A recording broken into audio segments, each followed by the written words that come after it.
సాక్షాత్తు వస్తున్న ఆరోపణలు, మంత్రుల మీద వస్తున్న ఆరోపణలు కానీ, శాసనసభ్యుల మీద వస్తున్న ఆరోపణలు కానీ, ప్రజాప్రతినిధుల మీద వస్తున్న ఆరోపణలు కానీ సీమ కుట్టినట్టు కూడా లేదు ఈ ప్రభుత్వానికి.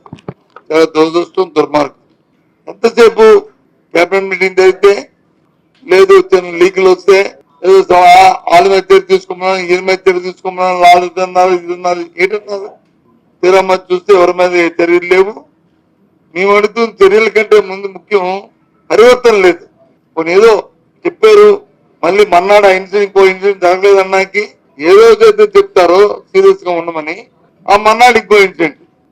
ఒకటి కాదు, రెండు కాదు, ఒక మంత్రి మీద కాదు, లేకపోతే ఒకరి మీద కాదు, ఒకరి మీద ఎంత ఎక్కలేదు, ఒకరిని వచ్చి కొంత ఎక్కలేదు, మొత్తం అందరూ కూడా అలాగే ఉన్నారు. ఆరోపణలు అయితే, దోపిడీలు అయితే, భూకబ్జాలు అయితే మరి అడగా ఎక్కలేదు. అవకాశం వరకు దోచు తినేస్తారు, పెద్ద స్థాయి నుంచి కింద స్థాయి వరకు.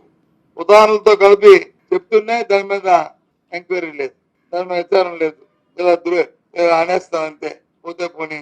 రాష్ట్ర ప్రజలందరినీ గమనించమని కోరుతున్నాను.